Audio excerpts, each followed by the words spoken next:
The terrible wars between the Old Ones and the Necrontyr that followed, known later in Aldari myth as the War in Heaven, would fill a library in their own right. But the Necrontyr could never win.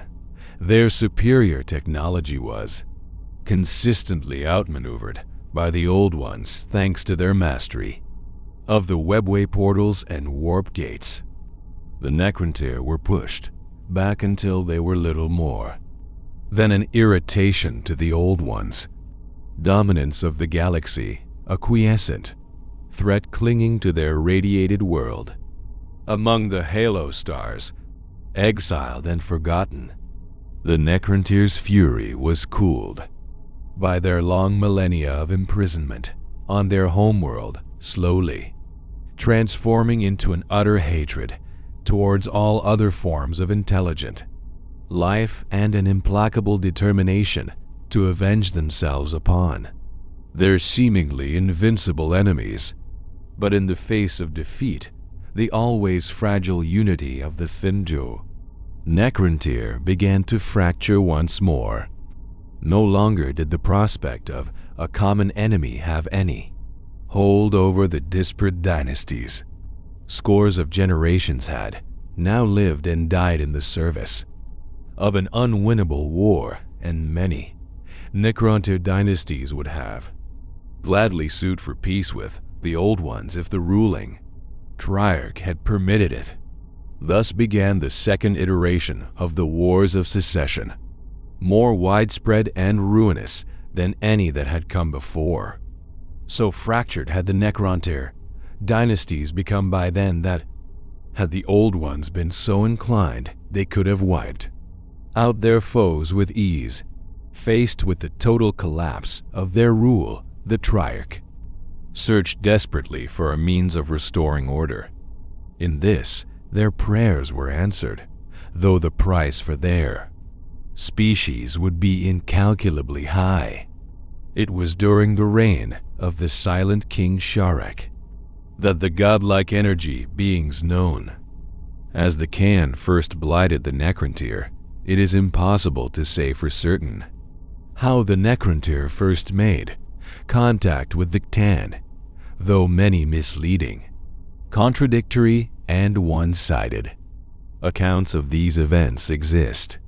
The dusty archives of the tomb world of Solemnus claim it was but an accident, a chance discovery made by a stellar probe during the investigation of a dying star.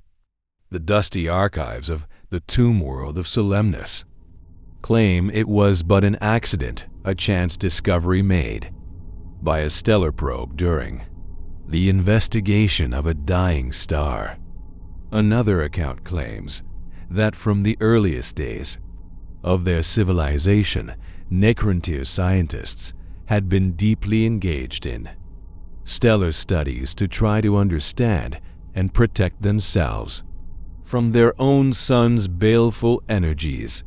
After long, bitter centuries of searching for some pow or to unleash upon the Old Ones, the Necrontyr researchers used stellar probes to discover unusual electrodynamic anomalies in the oldest dying stars of the galaxy.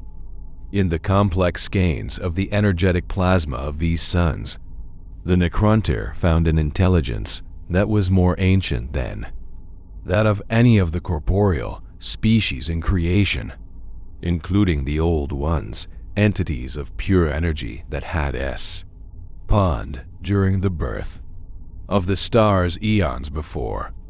These entities had little conception of what the rest of the universe entailed when the Necrontyr first found them, feeding upon the solar flares and magnetic storms of these bloated red giants.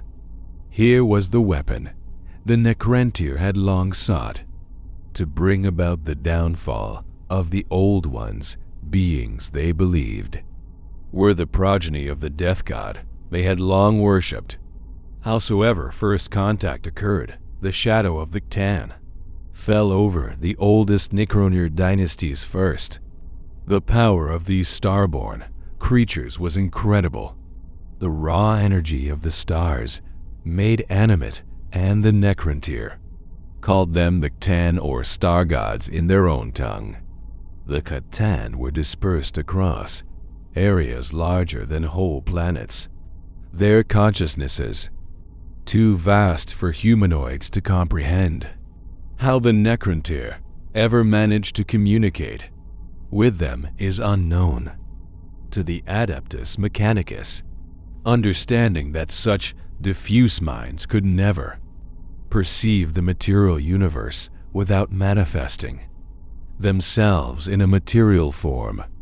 Some Necrontyr actively sought the Ctan's favor and oversaw the forging of physical shells for the Ctan to occupy, cast from the living metal called necrodermis that they had once used for their colony torch ships. Fragmentary Eldari legends tell of translucent streamers of electromagnetic force shifting across space as the star. Vampires coiled into their new bodies in the physical realm across an incorporeal bridge of starlight. Thus clad, the Ctan took the physical shapes of the Kello, Necrontyr's half-forgotten gods, hiding their own true desires beneath cloaks of obsequious subservience. Incomprehensible forces were compressed into the living metal of the necrodermis bodies, which the Necrontyr had forged as the full power of the Ctan at last found form. As the Ctan focused their consciousnesses and became ever more aware of their new mode of existence, they came to appreciate the pleasures available to beings of matter and the other realities of corporeal life.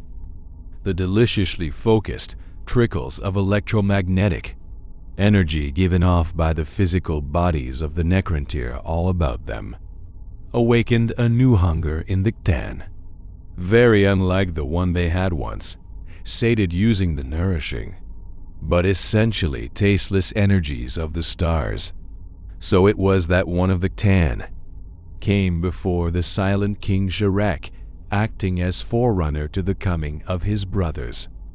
Amongst his own kind, this Ctan was known as Mephitron, the Deceiver, for he was willfully treacherous. Yet the silent king did not know this Ctan's true nature, and instead granted the creature an audience. The Deceiver spoke of a war fought long before the birth of the Necrontyr between the Ctan and the Old Ones. It was a war, he said, that the Ctan had lost in the aftermath, and fearing the vengeance of the Old Ones, he and his brothers had hidden themselves away, hoping one day to find allies with whom they could finally bring the Old Ones to account. In return for this aid, the Deceiver assured he and his brothers would deliver everything that the Necrontyr craved.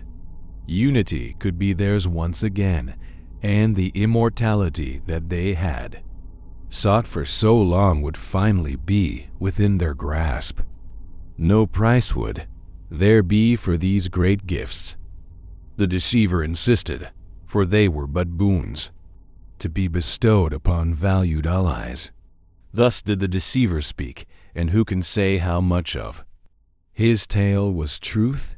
It is doubtful whether even the Deceiver knew, for trickery had become so much a part of his existence that even the Chan could no longer divine its root. Yet his words held sway over Sharek, who, like his ancestors before him, despaired of the divisions that were once again tearing his people apart. For long solar months he debated the matter with the other two Pharaons of the Triarch and the nobles of his royal court.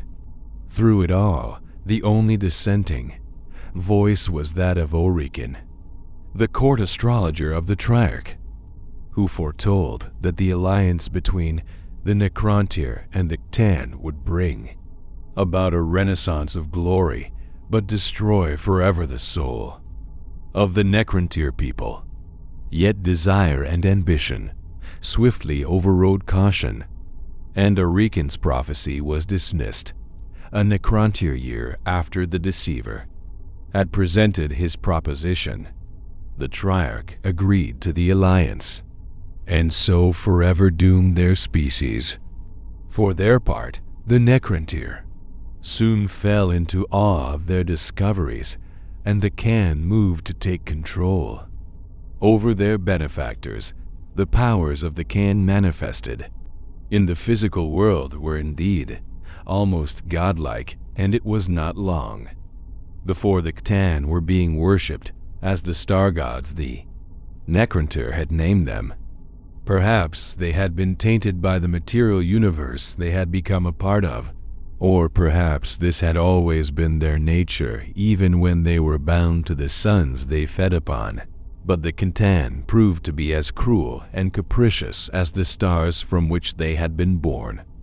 They soon reveled in the religious worship of the Necrontyr and feasted upon the electromagnetic life energies of countless mortal slaves.